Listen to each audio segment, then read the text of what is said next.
우리가 남은 땅 큰 잔치, 우리가 성교 큰 잔치를 마무리하고 우리가 또 금요 기도회, 그리고 5월달은 또 가정의 달, 그리고 또 뭐 어린이날, 어버이날, 그리고 뭐 스승의 날, 이런 또 날들이 쭉 이어져 있는데, 특별히 우리가 남은 땅 성교 큰 잔치를 통해서 하나님 우리에게 주셨던 이 말씀을 한번 정리해야 되겠다, 그런 생각을 많이 하고 있습니다. 사실은 뭐 여러분들도 뭐 무리도 많이 하시고 헌신도 많이 하셨는데, 저도 뭐 목도 가고 코도 가고 뭐 전부 다 갔어요. 근데 이래 가는 가운데 그래도 우리가 찬양하고 예배할 수 있는 거 얼마나 감사합니까? 우리가 세임을 얻는 또 시간 되기를 바랍니다. 그래서 오늘 우리가 간단하게 말씀을 좀 나누고 기도한 시간을 가질 텐데, 오늘 말씀 제목이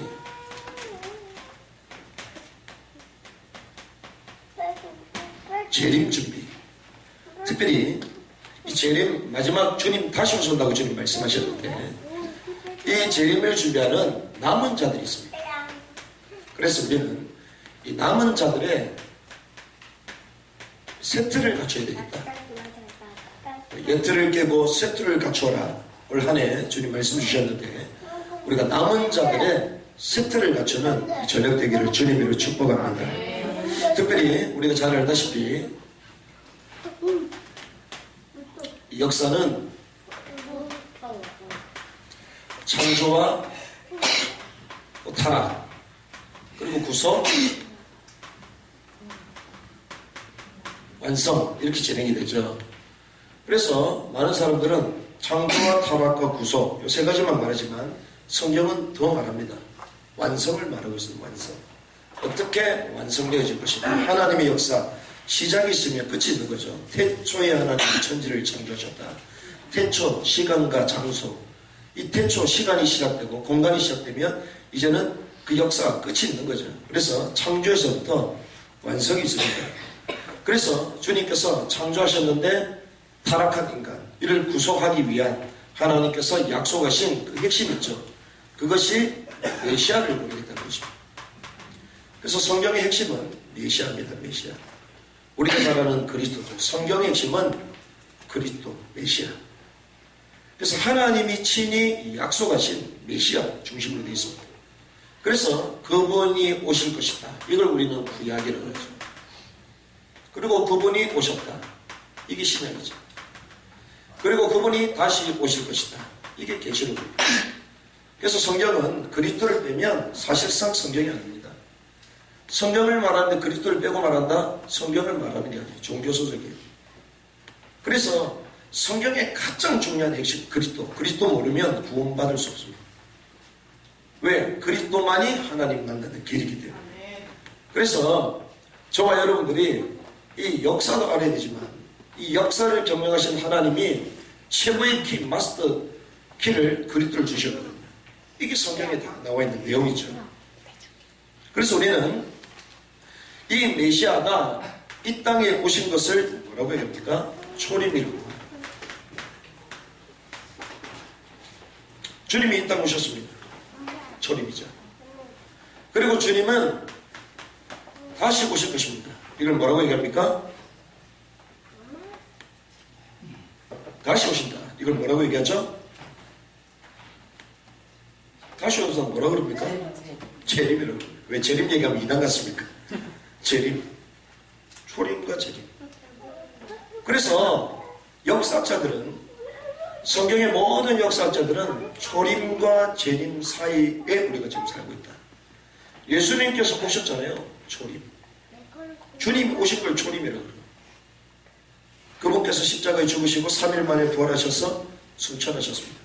그래서 뭐라고 말씀하면 다시 오실 것이다. 그게 재림이잖아요. 요 가운데의 시간을 뭐라고 얘기하냐? 말세지말이라고 합니다.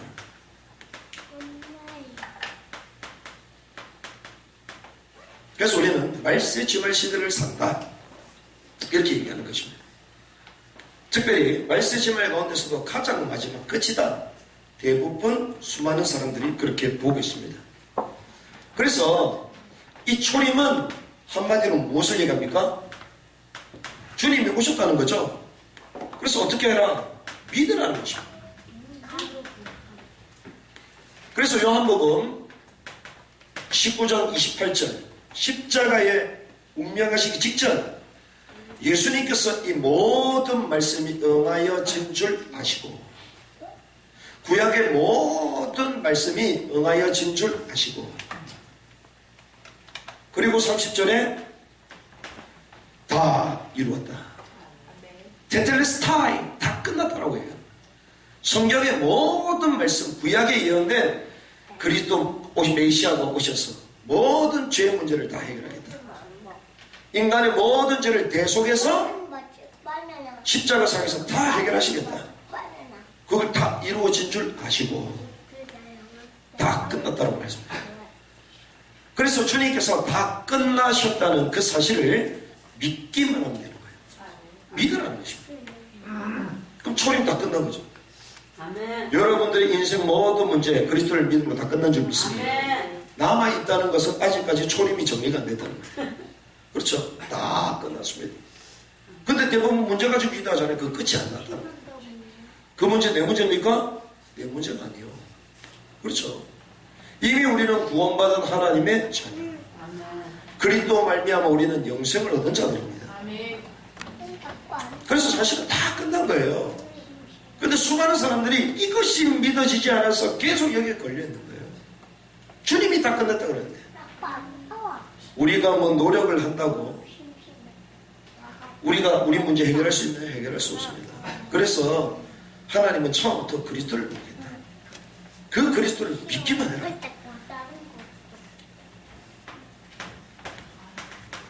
하나님이 세상을 이처럼 사랑하사 독생자를 주셨습니다. 이는 저를 믿는 자마다 멸망치 않고 영생을 얻게 하렵니다. 그 주님 믿으라고 말씀하시는 거예요. 믿으면 끝나는 것입니다. 그 믿음도 무엇입니까? 하나님의 선물이다. 에베소서 2장 8절에서 9절. 은혜로 말미암아 하나님이 우리에게 믿음을 주셔서 이 구원의 축복을 주시는 거지. 그러면 저와 여러분들에게 이제는 무엇이 남았습니까? 재림이 남아있는 거예요. 그렇죠. 주님은 이미 주님께서 오셔서 인생 모든 문제 해결하셨어요. 아, 하나님의 자녀구나. 날마다 우리가 넘어집니다. 그럼 넘어지는 하나님의 자녀예요. 그렇죠. 죄를 많이 져. 죄 짓는 하나님의 자녀예요. 우리 모든 근본적인 문제는 그리스도께서 다 값주고 해결하셨기 때문에 우리 연약함들 그때마다 하나님께 고백하고 회개하고 자복하면 저는 미쁘시고 그러서 우리를 모든 불에서 깨끗하게 하실 것이다. 그 믿음을 가지고 우리는 하나님께 나아가는 거죠. 이미 끝난 것입니다. 그럼 우리에게 남은 게 무엇입니까? 죄입니다. 그럼 죄는 무엇입니까? 믿는 것이 아니라 준비하라고 말하죠. 성경에서는 믿으라고 말하지 않습니다. 재림을 믿으라 이렇게 말하잖아요. 주님 오시기를 어떻게? 예비하라. 예비하라. 여기서부터 전환되는 게 사역형 동사로 바뀌기 시작합니다. 믿는 걸 남바도는 내 걸로 취하다 이런 뜻이거든요. 믿음은 취하면 됩니다. 그런데 이 재림은 준비하는 거예요. 사역하는 거예요. 그래서 여기에 대표적인 모델이 나오잖아요. 주님 오실 길을 예비했던 대표적인 모델, 그게 누굽니까? 세례요한. 이걸 우리가 말씀을 다 나눴던 것입니다. 그래서 오늘 예수님께서 친히 말씀하시죠. 9절에 보니까 11절에 보니까 이렇게 한번 읽어보겠습니다. 시작. 내가 진실로 너에게 이르노니 여자가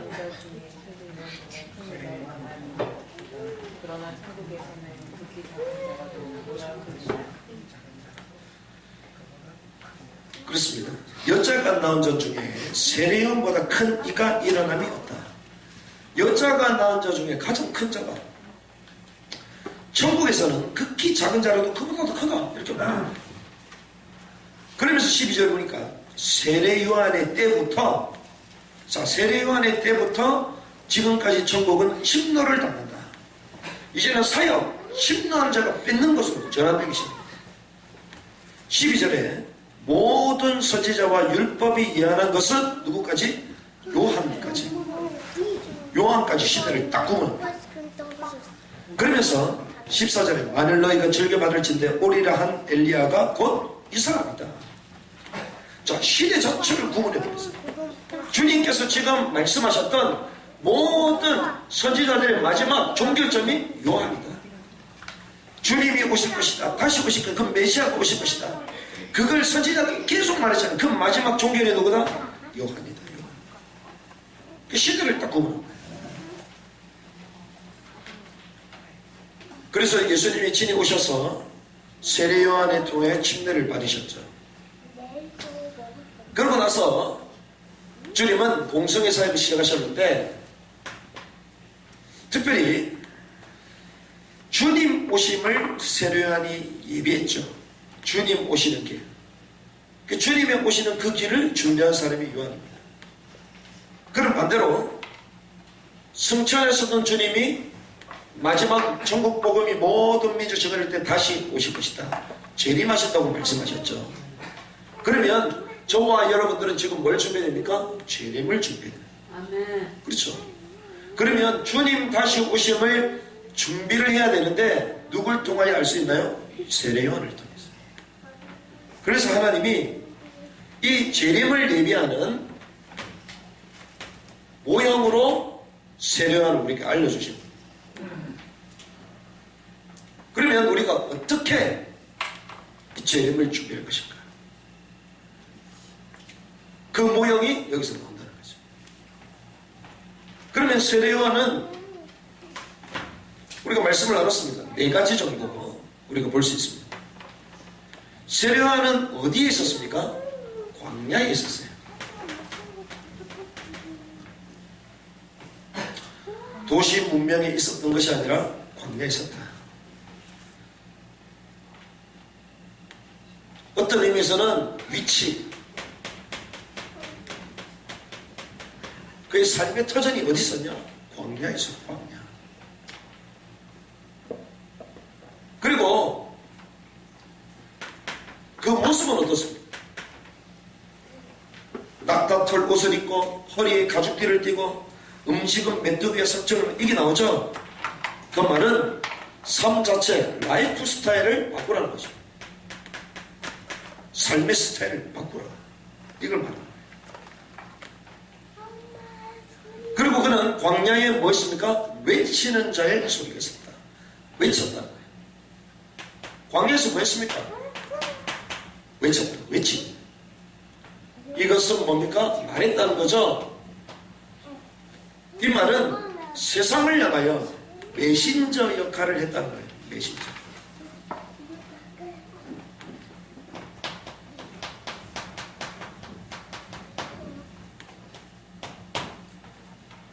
그리고 네 번째는 그 삶은 결국 어떻게 됩니까? 죽게 되죠. 순교. 그 말은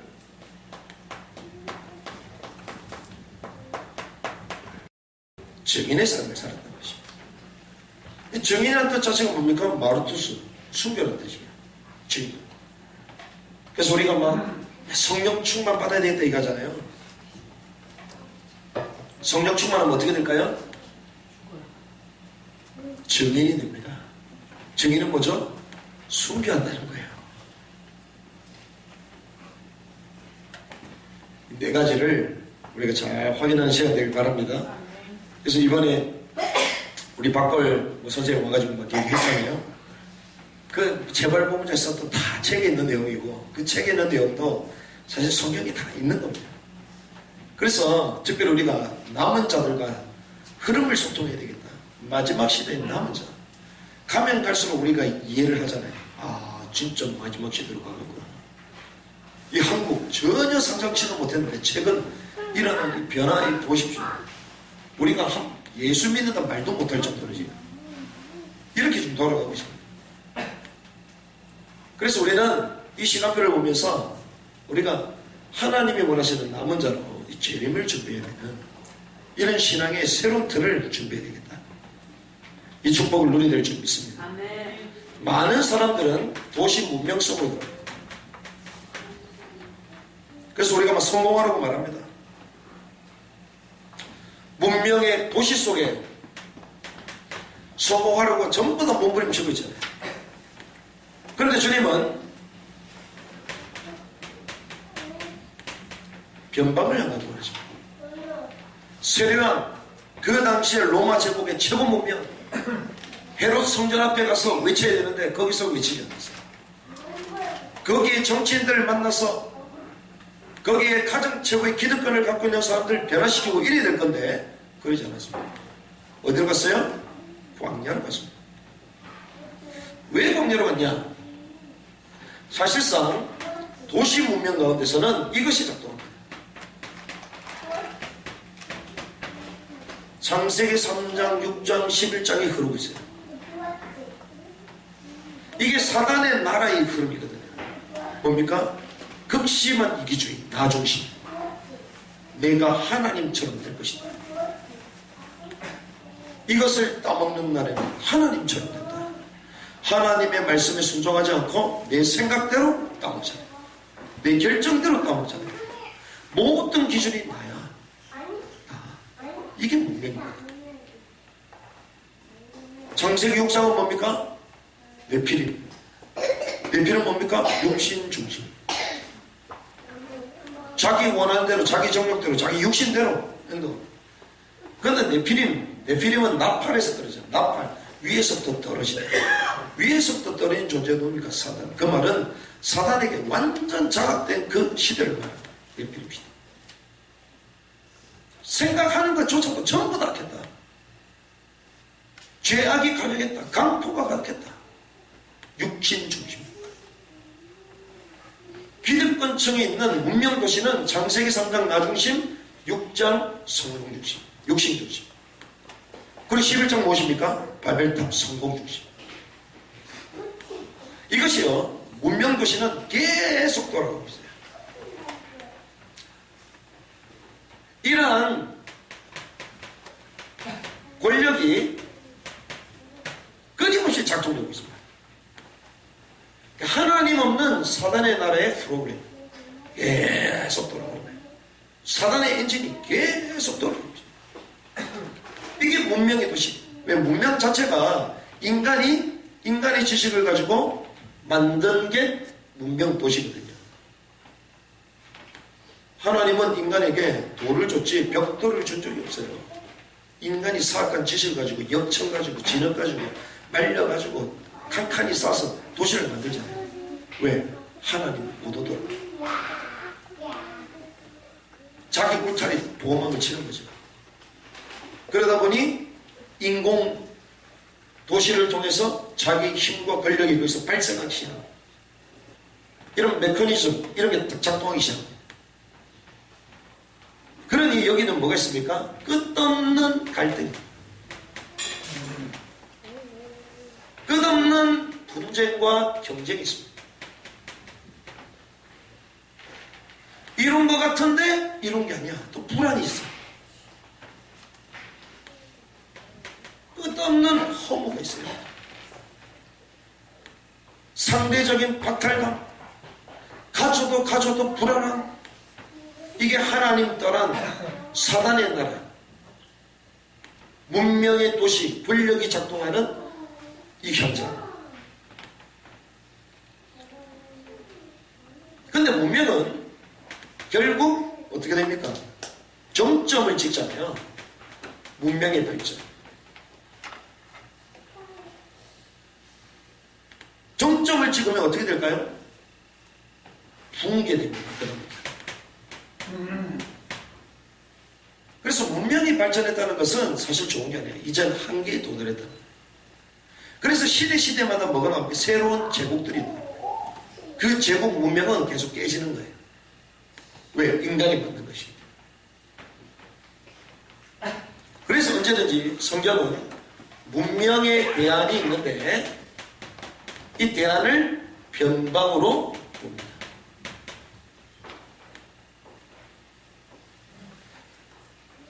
역사의 창조가 어디서부터 시작되냐? 변방에서부터 시작돼요. 아무것도 없는 곳에서 하나님의 역사가 시작됩니다.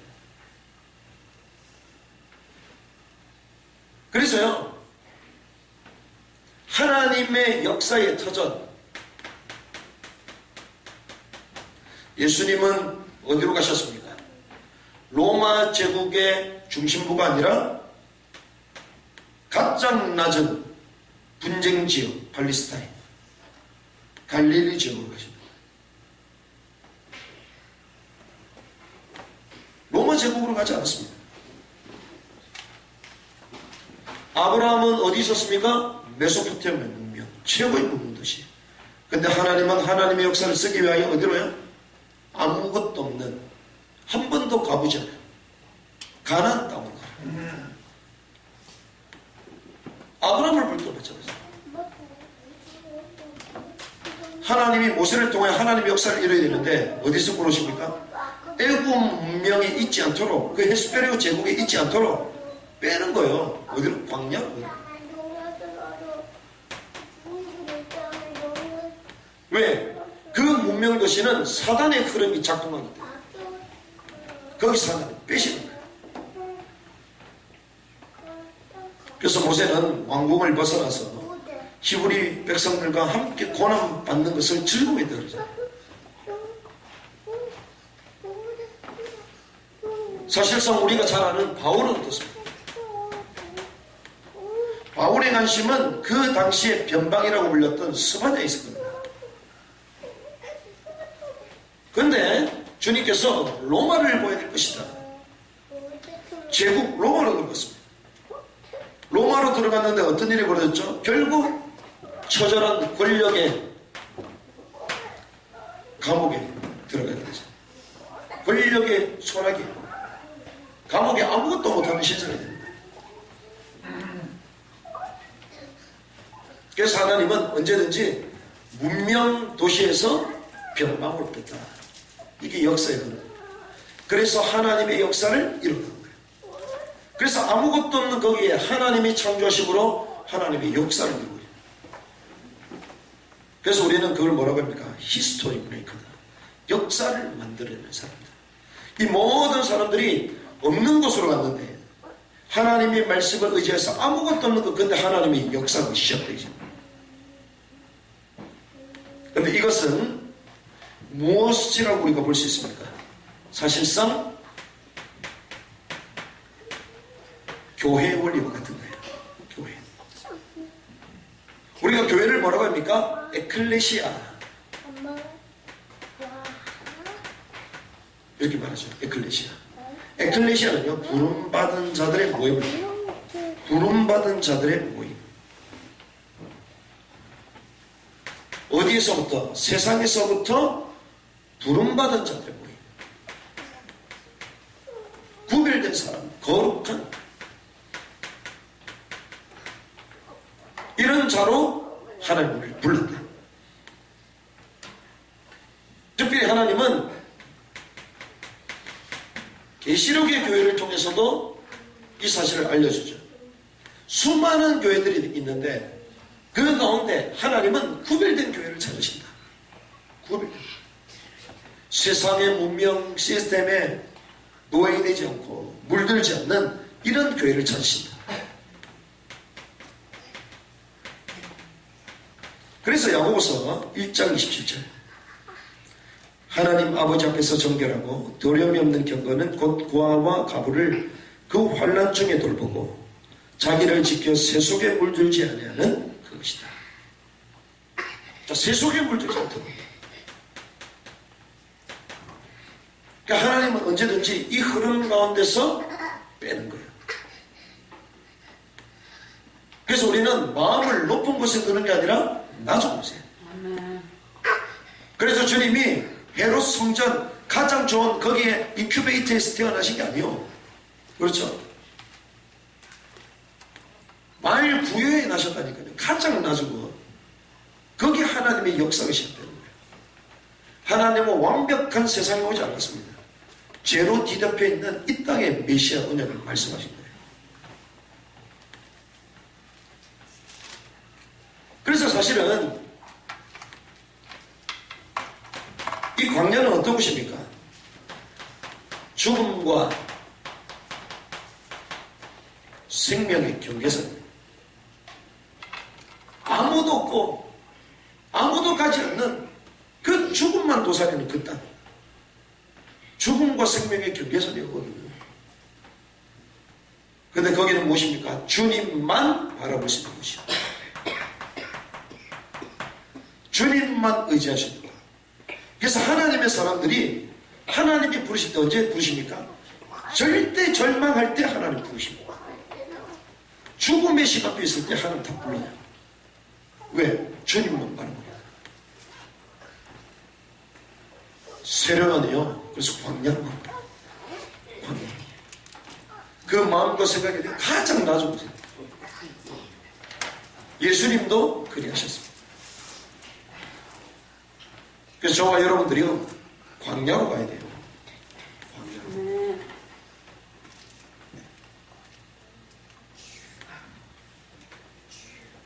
죽음과 생명의 경계선, 거기로 가야지 주님만 바라본다.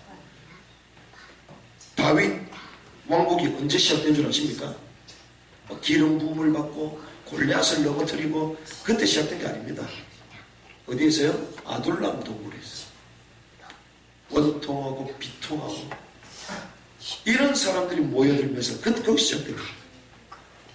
가장 변방이 생겼어요. 세례관이요, 광야로 갔습니다. 근데 광야에 갔더니 뭐만 입고 있다? 팬티만 입고 있다.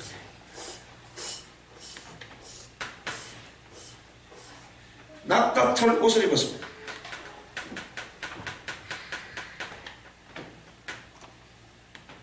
허리에 가죽들입니다. 음식이 무엇입니까? 메뚜기와 소천. 야, 이거 완전 자연식이네. 그렇게 말하는 사람도 있는데, 광야에 가서요, 낙타털을 입었다. 허리와 가죽들을 지었다. 메뚜기와 소천을 먹었다. 이게 무슨 말이냐? 그 삶 자체가요, 단순한 삶이었다. 왜 단순합니까? 집중하기 위해서. 그래서 세상에 성공한 사람들 자세히 보면요, 아주 단순합니다. 복잡하잖아요. 그래서 옷, 자기 삶, 라이프 스타일 아주 단순하게 가져와요. 그러니까 한 분에 몰입하고 집중하기 위해서. 이 말은 욕심과 세상, 여기에 관심을. 그러니까 성공한 사람들 보면요, 휴대폰도 잘 안 가져다녀요. 왜? 계속 신경 써야 되잖아요. 우리 같은 사람은 휴대폰 가져다니면서 확인을 잘 해야지. 빨리빨리 소통해야지. 그러니까 성공한 사람들은요, 없어. 누가 갖고 있어요? 비서가 다 갖고 있습니다. 그렇게 되는 은혜가 있을 줄 믿습니다. 비서가 갖고 다녀. 집중해야 될 것이 너무 많은데. 이 삶은요, 사실상 어떤 삶이냐? 기득권 세상에서 말하는 논리를 벗어난 삶이에요. 세상에서는 이것저것 전부 다 있어야 된다고 말하잖아요. 근데 여기서 벗어버렸어. 세상의 기득권이 말하는 그 논리, 그 가치관을 거부하는 삶입니다. 세상에서 시키는 대로 가지 않습니다. 이래야 된다, 저래야 된다. 아니요. 우리도 모르게 너무 시스템이 길들여지거든요. 전혀 길들임이 없어요. 오히려 세상의 틀, 한계, 이런 것들을 초월해요. 그러니까 모든 걸림돌들을 제거해버리는 거예요. 세상에서 말하는 돈, 물질, 권력, 모든 사람들이 사실상 종속되어 있거든요. 이걸 거부하는 것입니다. 그래서 이 사람은요, 광야 스타일이야. 광야 스타일. 우리는 막 요즘 유행한다 그러면 막 유행하는 거 전부 다 있어야 되잖아. 와, 이거 한다니까 이것도 해야 되고 저것도 해야 되고. 그럼 뭐가 들어가요? 돈이 들어가지. 그렇게 따라하는 것은 내 소신이 없다는 거지. 막 똑같이 따라간다는 거지. 그런데 이 세례요한은요, 광야 스텝이야. 자기가 하는 것 자체가 곧 유행이야, 유행. 광야의 유행이야. 이렇게 가는 것입니다. 모습 자체가 이랬다는 거예요. 그런데 이러한 삶에 만족하는 삶,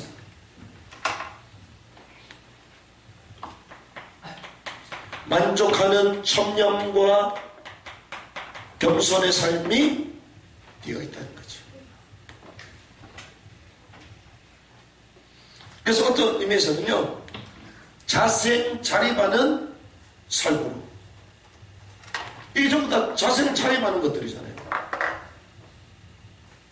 광야에서 다 얻을 수 있는 것들이군요. 바울이 뭐라고 했습니까? 빌립보서 4장 11절 13절. 나는 빈부의 절주를 한다. 어떤 형편이든지 나는 자족한다. 자족하는 삶이에요, 이게. 특별히 다니엘이 왕의 진미를 목적했다. 왜? 무사히가 바쳐진 것이기 때문에. 그래서 70만 하잖아요. 70. 왕의 진미 목적했다. 뜻을 정하여 먹는 거 컨트롤합니다. 다니엘. 제국에서 주는 거 안 먹어도 나는 된다. 시스템에서 넘어서 버렸죠. 마지막 시대는요, 매매 권력을 가지고 우리를 공격해 들어갑니다. 결국 물질을 가지고 이걸 넘어서는 거예요. 그래서 이걸 지키는 신실한 믿음이 준비되어 있습니다. 뭘 통해서요? 삶을 통해서. 심플한 삶을 통해서. 그래서 그는 광야에 있었다. 그리고 삶이 단순했다. 우리가 삶이 복잡하면요, 이것도 해야 되고 저것도 할 게 너무나도 많아요. 그럼 생각이 복잡해지잖아요. 그럼 우리도 모르게 막 스트레스 받아. 그래서 막 불안감이 찾아와. 그러니 또 그걸 해야 돼. 나도 모르게 종속돼. 남들한테 유행돼서 다 해. 나중에 보면 아무것도 없어. 나중에 비슷하게 했는데 상대적 박탈감. 쟤는 더 앞서가겠네. 결국 돌아보면 아무것도 없어요. 이게 세상의 권력이거든요. 그래서 처음부터 내가 하는 게 그냥 스타일이 되는 거야. 내가 하는 것 자체가 유행이 되는 거예요. 누가 뭐라고 해도 이게 세례요한이거든요. 세례요한. 이렇게 준비를 했습니다. 그래서 마지막 시대에 사단이 우리의 육신적인 세속적인 이 기득권 권력을 가지고 찌들려 있는 우리, 이걸 컨트롤을 해서 우리를 무너뜨리게 만듭니다. 그런데 이걸 초월하는 모습, 이렇게 돼 있는 거예요. 그래서 우리는 차가 없어도 돼요. 집이 없어도 됩니다. 돈이 없어도 돼요. 하나님의 신실한 말씀을 쓰면 돼요. 그렇게 가는 것입니다. 이게 세례요한이 삶 자체가 그렇게 돼 있어요. 삶 자체가.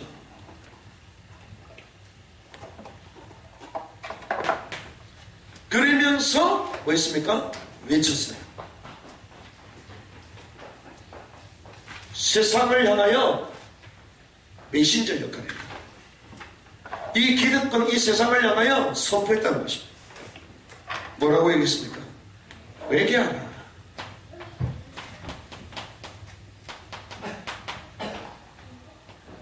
바로 얘기했습니다. 회개하라. 돌아서라는 것이죠. 뭘 얘기한 것입니까? 죄를 고발한 것입니다. 정확하게 그 죄를 지적한 거예요. 그런데 그 죄가 뭐냐? 창세기 3장입니다.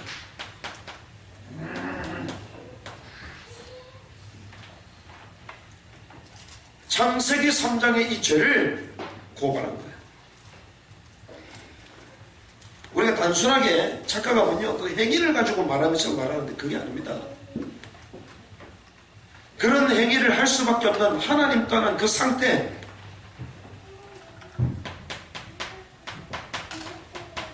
영적 사실에 대해서 정확하게 진단하는 거예요. 회개하지 않으면 안 되는 상태임을 정확하게 고발한 거예요. 하나님을 떠났잖아요. 불순종한 그 죄로 말미암아. 근데 결국 사단에게 잡혀있는 거예요. 그게. 이걸 정확하게 본 것입니다. 그러니 자연스럽게 모든 삶이 타락이잖아요. 타락으로 드러나잖아요. 집착과 중독으로 달아나잖아요. 말도 안 되는 그 삶 자체가 변태의 삶인데, 이게 헤롯 황제가 그러고 있었잖아요. 변태적인 삶. 하나님 떠나 죄와 사단에게 잡혀있는 그 상태를 보고 그대로 지적한 거예요. 회개해라. 회개는 뭡니까? 돌아서는 거잖아요. 죄에서 돌아서는 것입니다. 그 죄는 뭡니까? 하나님 떠난 죄를 말하는 거예요. 윤리 도덕을 말하는 게 아니에요. 그거보다 더 정확한 명확한 죄를 지적한 거예요. 회개하라.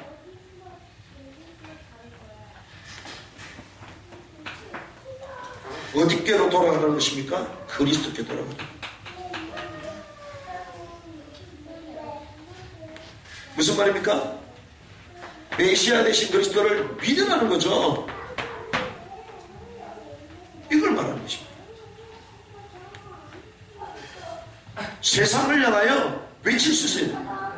네가 이게 잘못됐다 저게 잘못됐다 그게 아닙니다. 그건 말하는 사람이 얼마나 많아요. 경찰서 가도 얘기하잖아요. 어려서부터 학교 선생님들이 계속 얘기하잖아요. 잘못됐다 잘못됐다. 그 말이 아니라니까요. 영적 사실이잖아요. 그게 아니다. 하나님 따라 나타나는 문제라는 게. 하나님 떠남으로 말미암아 사단에게 오래 그 잡혔던 것이 이게 드러났을 뿐이다. 그래서 네 행실이 중요한 게 아니라 그리스도를 영접해야 된다. 그리스도가 네 인생의 주인이 되어야 되는 거다. 그걸 회개하는 거예요. 그걸 말하는 것입니다. 그 세상을 향하여 여러분도요, 이걸 외칠 수 있는 좋아요. 그게 하나님 떠난 문제라는 거예요. 너에게는 그래서 그리스도만 필요하다. 요걸 말해야 되는 거예요. 이거 안 되니까 어디 터지는 거잖아요. 미는 이러거든, 세상을. 미는 그게 충돌되는 거예요. 내가 율법적으로 말했는데 저 사람도 율법적으로 나를 받아치는 거예요. 그래 영적으로 잡히지가 않는 거지. 회개 안 일어나지. 막 오히려 막 발악을 하지. 회개하라. 천국이 가까이 왔다. 무슨 말입니까? 자기네들은요, 천국이란 개념, 유대인들은 천국이란 개념이 없습니다. 구약은 천국에 다른 어디 나옵니까? 오히려 자기는요, 자기의 민족 공동체, 자신애들 지상하고 민족, 우리 민족 회복. 민족 회복만 생각했잖아요. 민족을 초월합니다.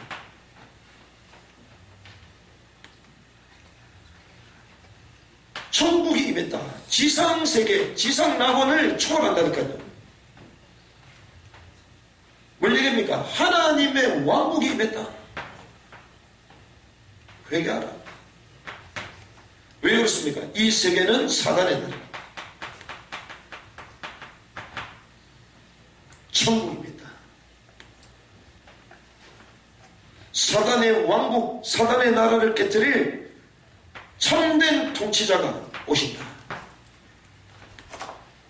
하나님 나라가 도래됐다는 거죠. 회개하라. 하나님의 나라가 임했다. 사단의 권세, 우리를 죄짓게 만들고 하나님 떠나 방하게 만드는 모든 사마의 권세를 꺾는 하나님의 나라가 임했다. 그 회개하라는 거예요. 돌아서기만 하면 하나님이 우리를 통치하신다. 근데 거부하는 거예요. 왜? 우리 민족. 우리 민족에는 전혀 영적을 못 깨닫는 거지. 쇠를 외쳤습니다. 그러니 그들이 좋아할까요? 당연히 싫어하죠. 그러니 어떻게 합니까? 결국 순교를 당해요. 성경이 얘기합니다. 오직 성령이 너에게 마시면 너희가 건너를 받고 예루살렘과 온유대와 사마리아와 땅끝까지 이르러 내 증인이 되리라. 땅끝까지 내 증인. 땅끝까지 이르려면 증인, 순교의 피가 흐른다는 거예요. 증인 자체가 마르투스 순교자라는 뜻이잖아요. 땅끝까지 내 증인, 땅끝까지 내 순교자가 이르게 될 것이다. 그 순교의 피로 사실상 하나님의 역사가 시작됩니다. 그래서 그들이 전한 복음의 메시지, 이것 때문에 누명을 쓰는 거예요. 이것 때문에 때로는 오해도 생기는 것입니다. 이것 때문에 때로는 투옥을 당하는 것입니다. 때로는 고통을 당하는 것입니다. 때로는 헐벗음을 당하는 것입니다. 결국에는 죽음도 당하는 것입니다. 그래서 교회의 초대 교부가 터툴리아는 얘기하잖아요. 순교는 교회의 씨앗이다. 이렇게 말하잖아요. 교회의 순교는요, 교회의 기초, 씨앗이다. 그래서 예수님도 주는 그리스도시요 살아계신 하나님의 아들이시다. 바요나 시몬아 네가 보고 축복하잖아요. 그러면서 자기가 죽을 것을 얘기하셨죠. 그때 그리 마옵소서 베드로에게. 그때 주님 말씀하죠. 사단아 내 뒤를 불러. 너는 나를 넘어지게 하는 자 얘기하잖아요. 그래서 뭐라고 합니까? 나를 따라오려거든 자기를 부인하라.